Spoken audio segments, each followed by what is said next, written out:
Picture the scene in Jerusalem, 1961. The entire world is glued to the trial of Adolf Eichmann, the man responsible for the logistics of the Holocaust.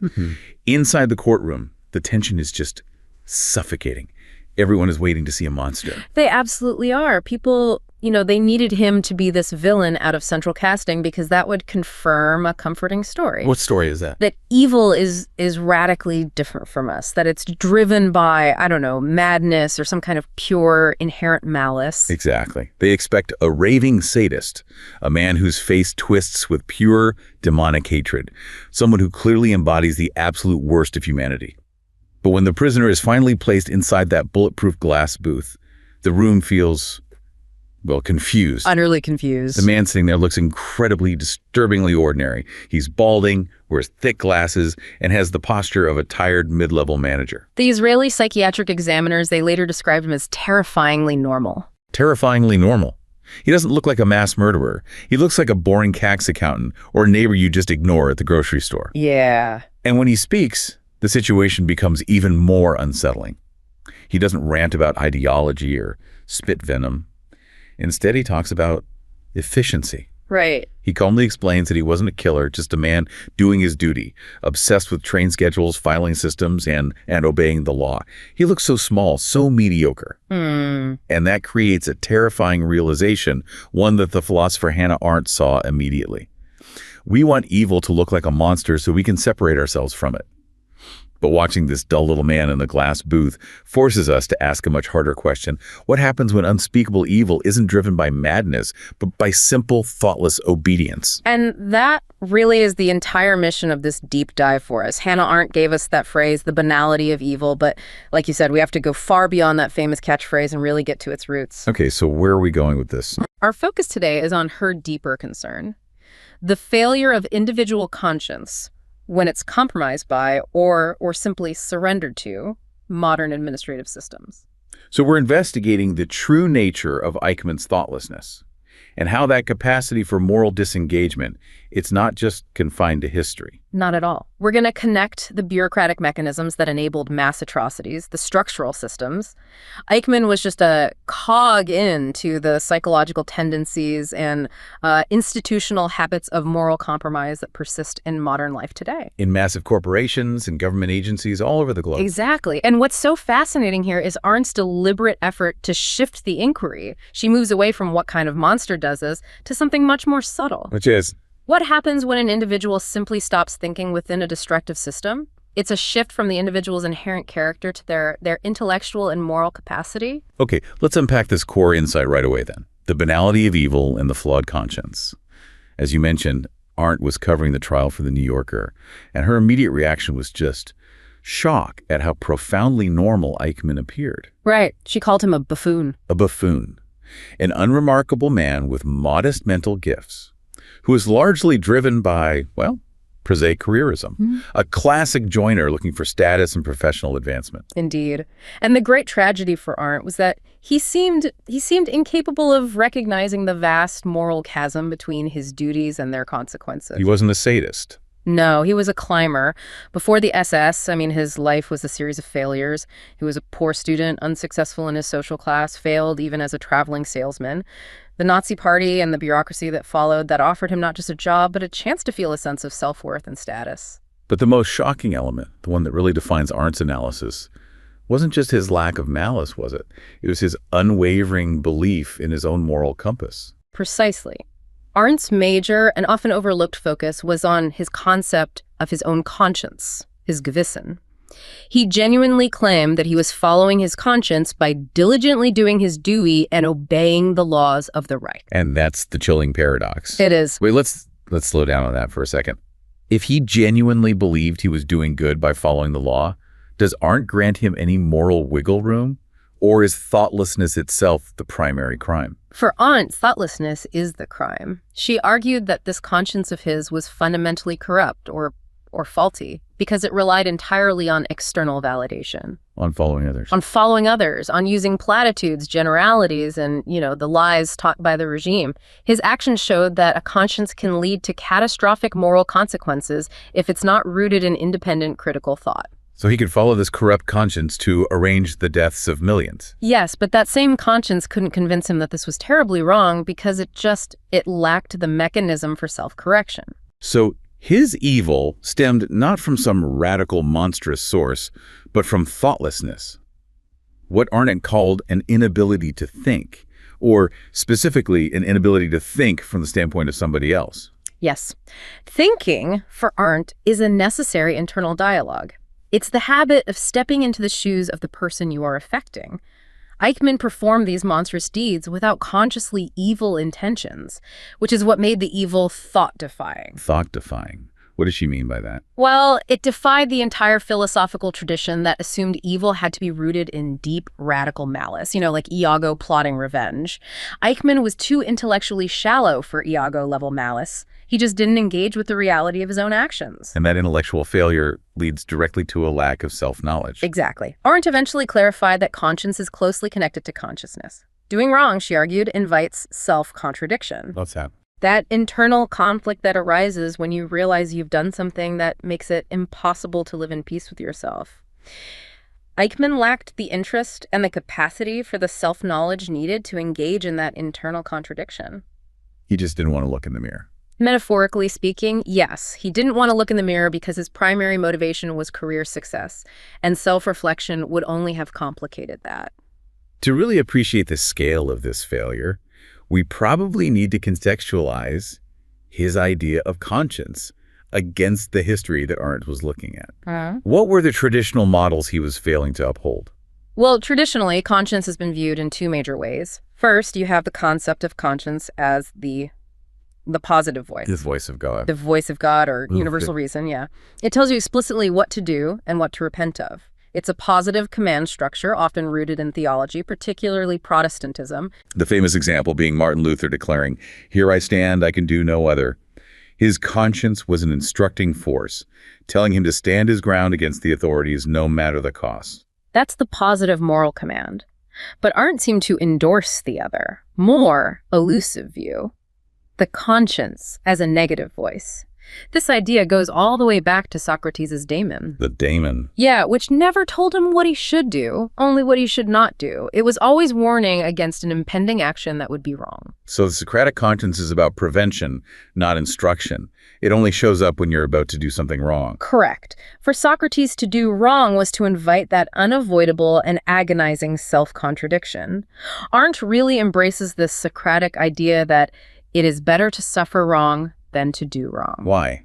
Why is it better to suffer wrong? Because you can escape the external world, but you can never, ever escape yourself. This type of conscience is a private internal matter. It warns you against doing something that would shatter your ability to live in peace with the only person you're forced to spend every moment with, yourself. And Eichmann completely lacked that Socratic capacity to think and judge internally. He just outsourced his morality to the state. That failure to listen to the private internal warning system, that leads us directly to the external system that enabled him.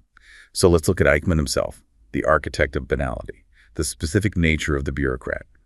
You highlighted his failure profile before the SS, poor student, traveling salesman, a failure in his social class. And that failure is critical context. His career in the Nazi bureaucracy became his absolute salvation. It provided status, identity, and structure where there had been only chaos and disappointment. He rose pretty quickly. He eagerly rose from an unemployed nonentity to an SS lieutenant colonel over 13 years. But fundamentally, he was not a killer in the field. He was a logistics expert. He became the Jewish expert for the SS, initially focused on matters of emigration, and later, far more lethally, on transportation logistics. He possessed what the sources call extraordinary organizational gifts.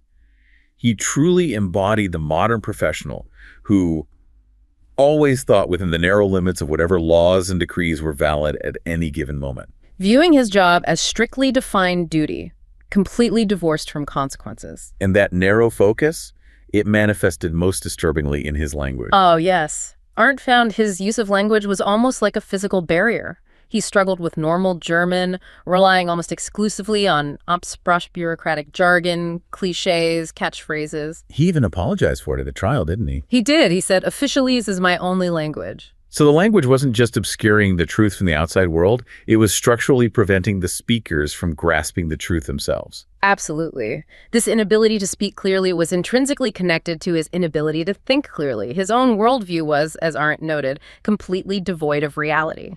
He used these boilerplate phrases that relieved him of the responsibility of having to describe the horrific reality of his work. It was a self-imposed thought barrier. Completely. And this sterile language was then formalized through the system of language rules, or Sprachregeln. What were those exactly? Arendt was clear that these language rules were code words and outright lies designed explicitly to deceive and to camouflage. The term Sprachregelung was itself a code word, mandating the use of euphemisms. The whole goal was to make horrific actions seem objective. Sachlichkeit. Yes, Sachlichkeit, and scientific. And that provided a psychological benefit to the functionaries by detaching them from the reality of their actions. The repulsive example you mentioned earlier, referring to mass gassing as a medical matter, that's the abstraction taken to its most extreme and terrifying conclusion. It is the ultimate moral engineering. The action is reframed as a necessary professional task undertaken for the good of the organization or the state. You don't think of the suffering, you think of the protocol. But even Eichmann had some crises early on, right? Interestingly, yes, he had some internal crises, specifically regarding the deportation of German Jews, which apparently hit closer to home for him than foreign Jews. So how did the system manage these crises of conscience? Systematically. Himmler, the SS leader, was brilliant at neutralizing moral discomfort. He invented slogans like the SS watchword, "My honor is my loyalty." Which flips the meaning of honor completely. It flips it from internal integrity to external obedience. Himmler even reframed his own distress, famously turning the horrors he inflicted into horrible things I had to watch in the pursuance of my duties. He was saying, I suffer too, but I am loyal to the cause, therefore my conscience is clear. But the true, absolute tipping point for Eichmann, the moment his conscience was fully soothed, that came in January 1942. At the Wannsee Conference. Right. This is the pivotal moment that confirms Arndt's entire thesis about the surrender of individual thought. Eichmann was there as a secretary, just taking minutes on the logistics of the final solution, and up until this meeting, he claims he was somewhat disturbed. But then what happened? After the main discussion, he watched the high-ranking officials, the state secretaries, generals, party leaders, just relax. They started smoking, drinking, and chatting after settling the logistical plans for mass murder. He saw the good society of the Third Reich signing off on genocide. Exactly. Seeing this good society so seemingly untroubled by the plans relieved him of all personal guilt. He recalled sensing a Pontius Pilate feeling, for I felt free of all guilt. His internal monologue was resolved by the collective external voice. Yes. He realized, who was he, a low-ranking official to judge? That is just profound. He didn't need to close his ears to the voice of conscience.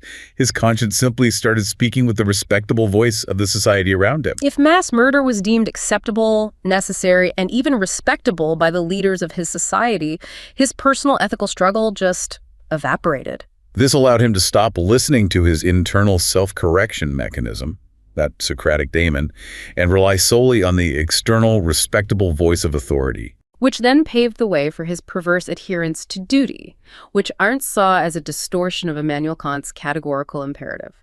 Okay, Kant's categorical imperative is based on practical reason. Act only according to a maxim that you would rationally will to become a universal law. This requires deep, independent ethical thought. And Eichmann took this grand philosophical concept and just reduced it to a slogan, a tool for the household use of the little man. How so? For Kant, the source of the law was practical reason and autonomy. For Eichmann, the source was simply the will of the Führer. Yet the precept remained the same in his mind. A law was a law, and there could be no exceptions. He detached the content of the law from the act of obedience. He wasn't thinking, is this right for all time? He was thinking, is this the current law I have to follow? Exactly. And he even managed to silence his remaining ethical inclinations by proudly acting against them. If he felt a momentary human inclination to help a Jewish person, a fleeting act of empathy, he would suppress that feeling and proceed with the deportation because his duty demanded it. So he was actually pleased with himself for doing his duty so well. He was, viewing his role not just as following the law, but actively resisting the temptation not to kill or rob. So the failure was rooted in his ability to divorce his actions from reason and treat his administrative duty as his highest, most complete moral obligation. Which brings us directly to the structural dynamics that make this failure possible in any modern institution. This is the mechanism we need to understand to apply Arndt's insight today. The mechanism of moral detachment. Bureaucracy and psychology. Let's start with the ideal of the rational bureaucrat as defined by Max Weber. This isn't necessarily a sinister model, right? It's an attempt to make government predictable and fair. That's right.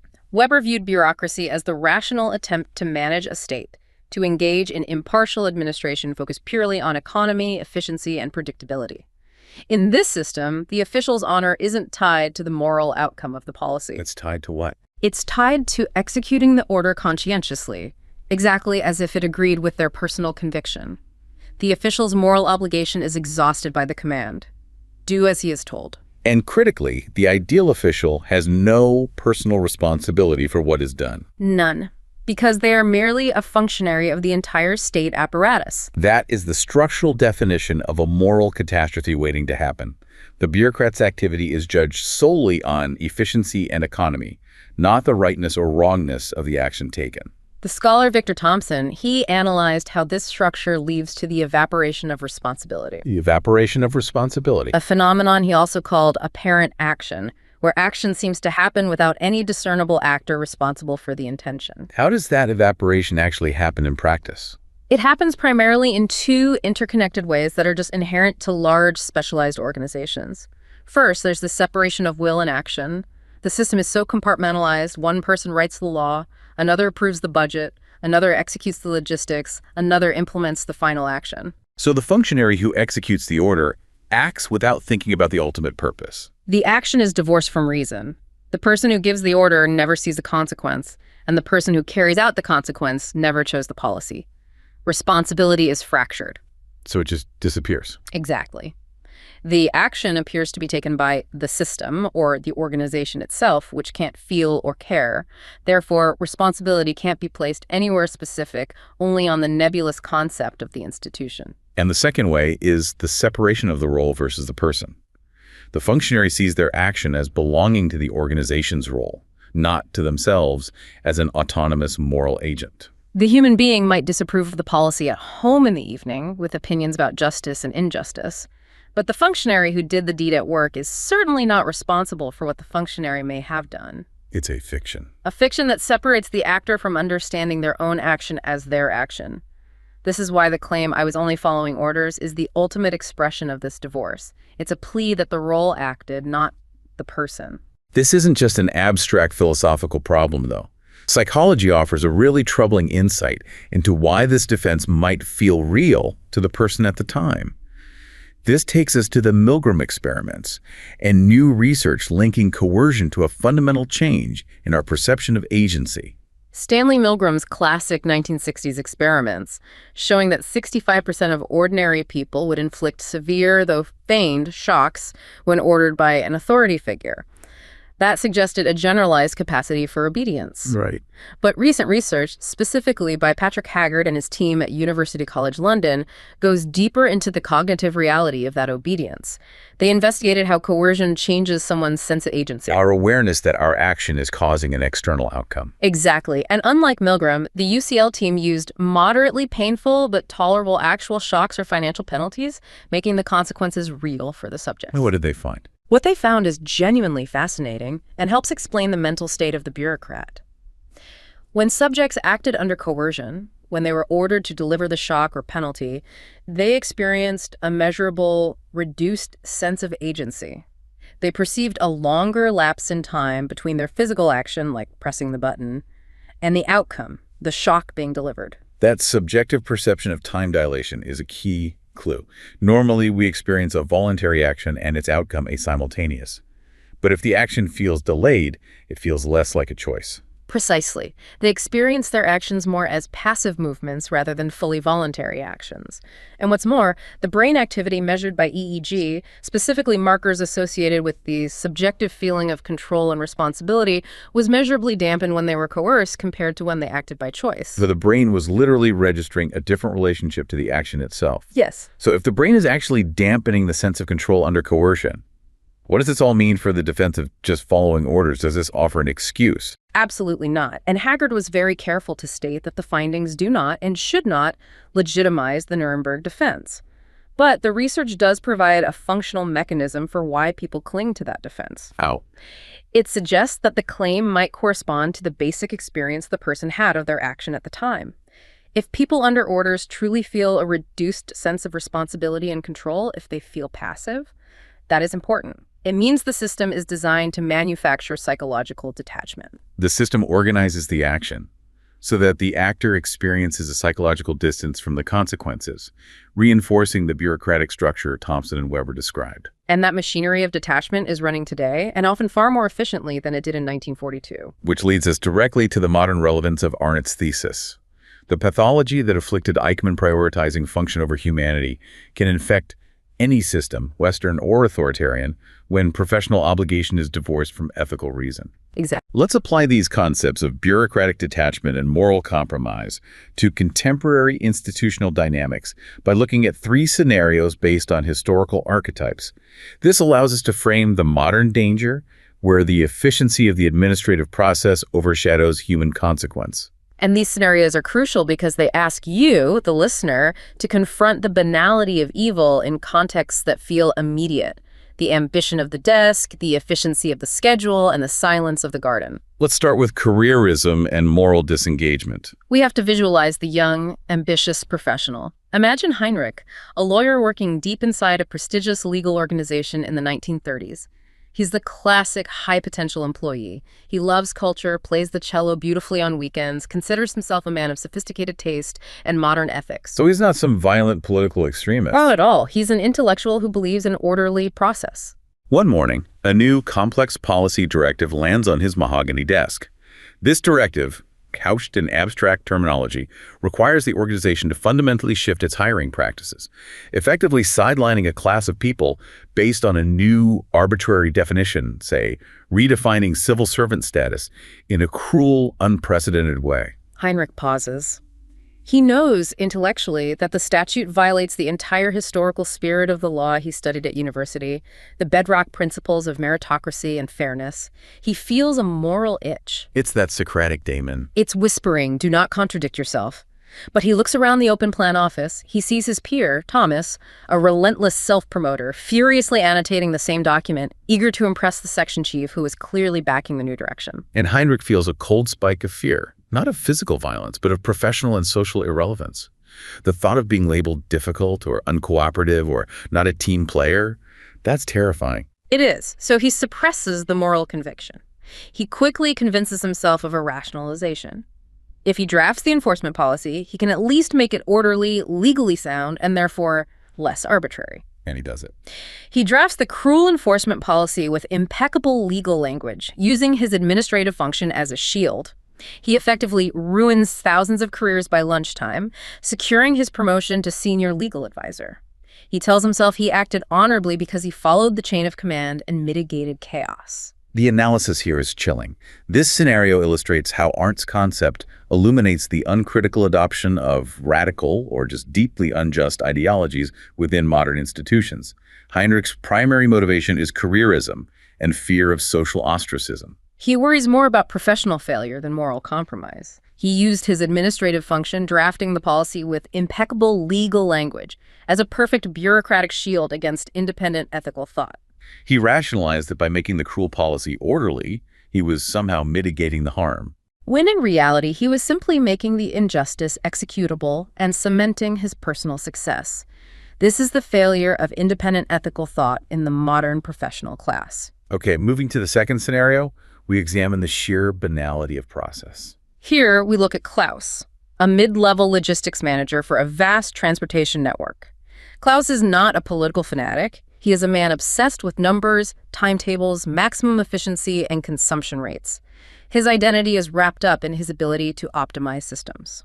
In this narrative, Klaus is faced with a massive logistics bottleneck. He is ordered to transport an unprecedented volume of cargo from point A to point B, which we know represents mass deportations. Klaus doesn't visualize human faces. No, he visualizes capacity charts, cubic meters, and coal consumption rates. He gets into a heated argument with his superior. But crucially, not about the morality of the destination. He argues fiercely about the inefficiency of the rolling stock. He calculates that if the cargo is packed too tightly, the ventilation fails, the required cleanup delays the return trip by 4 hours, costing the enterprise valuable resources. So he convinces his superior to adopt a new, slightly more humane spacing. Not out of empathy, but because it optimizes the schedule. He successfully optimizes the schedule and goes home to his wife, feeling a genuine sense of accomplishment because he do his job well.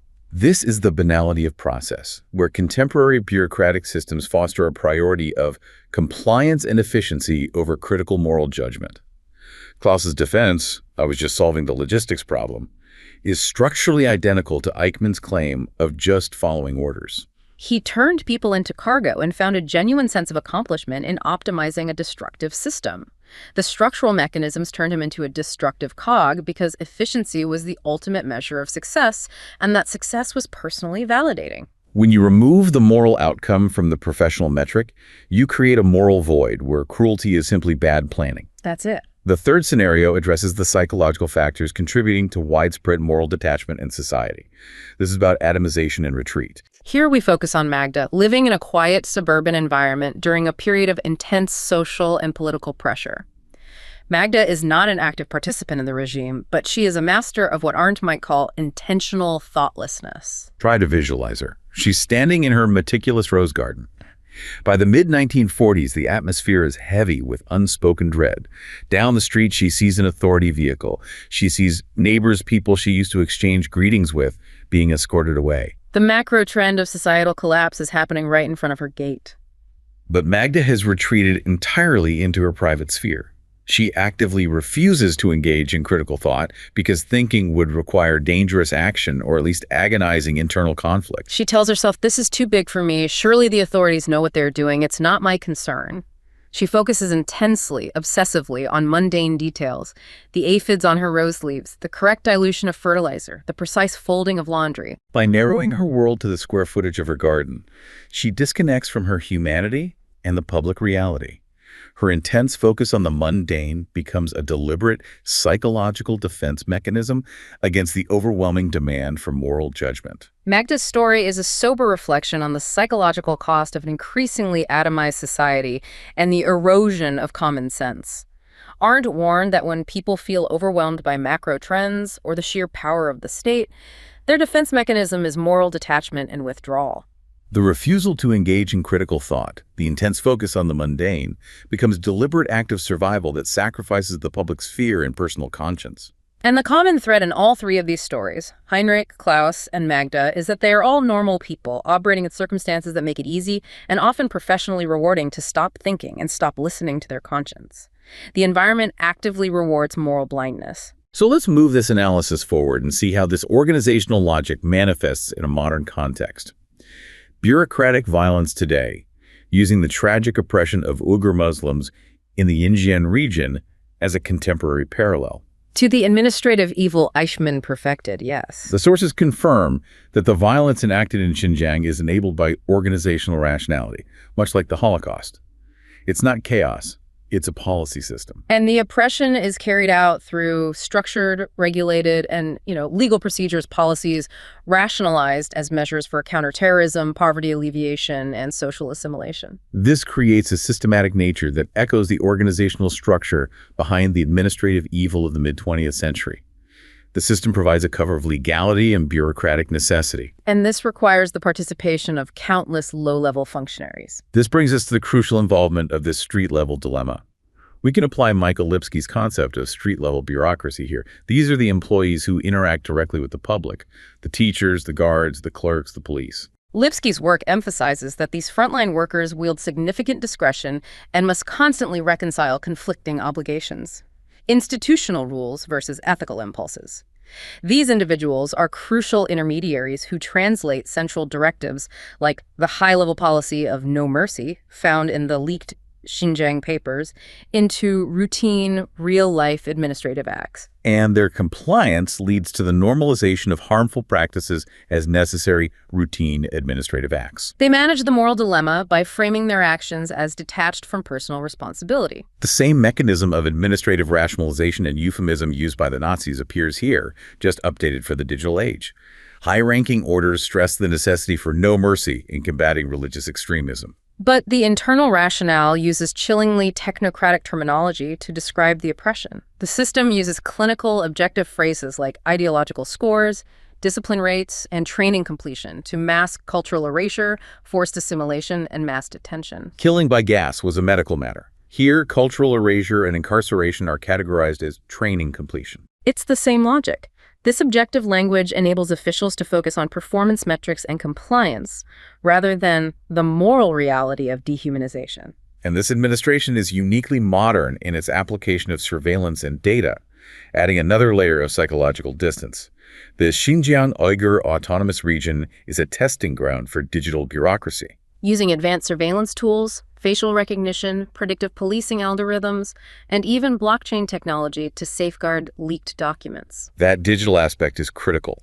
It creates a form of digital witnessing for the outside world, but it also complicates accountability for the insiders by redirecting it away from the human agent. How so? When the algorithm flags a potential extremist, the guard who makes the arrest can claim, "The automated system made the decision, not me." It's a new mechanism for moral detachment. The administrative structure is now partially outsourced to code. But the human cost remains tragically clear in the survivor testimonies. The bureaucracy ultimately manifests as physical and psychological violence carried out by those street-level agents who have surrendered their conscience to the system. Let's look at the accounts of individuals who lived through this system to bring this chilling mechanism to life. Take the testimony of Golbahar Jalilova, a businesswoman from Kazakhstan who was arrested on false terrorism charges. She recounted being forced to speak only Chinese. They would feed us only if we spoke Chinese. She was compelled to take pills that stopped her menstruation and endured weekly naked examinations, raising concerns about organ trafficking. This illustrates how the administrative policies, the No Mercy Directive, and the cultural erasure goals are physically embodied by the actions of the facility staff. It is the clerk who administers the pills, the guard who enforces the examination, the teacher who enforces the Chinese-only rule. Every single act is a small, routine administrative task that together constitutes systemic violence. Then there is Mihir Gultusen, a mother who was confined in a tiger chair, subjected to electric shock and psychological torture. She testified that the constant message was, "Being Uyghur is a crime." During her third confinement, she was forced to draft her will and decide among 3 execution methods. Before her release, she was pressured to sign a fabricated confession stating, "The police never interrogated me or tortured me." That coercive confession and the forced choice of execution methods, it just shows the system's terrifying control and its bureaucratic need for procedural legitimacy, even when that procedure is pure torture. It demands compliance and self-betrayal to fit the administrative narrative. The system requires not just compliance, but the internalization of the lie. Omir Bakali's story reinforces this. Arrested without formal accusation, he endured torture suspended, struck with electric batons, needles under his nails. In the re-education facilities, he was chained for months and compelled to sing pro-communist anthems and chant phrases before eating. Phrases like, "Thanks to the party, thanks to the country, thanks to President Xi, I wish him good health, I wish President Xi lives long and stays young." He explicitly stated, "I thought we were brought here to be killed, not to be educated." And that just shows the vast chasm between the technocratic terminology of re-education and the lived experience of dehumanization. The system forces the victim to articulate the lie of the bureaucracy, completing the cycle of thoughtlessness established by the perpetrators. The bureaucratic nightmare is the same in structure, whether it's a Reichsbahn optimizing cargo capacity or a camp manager demanding daily chants of thanks to the party.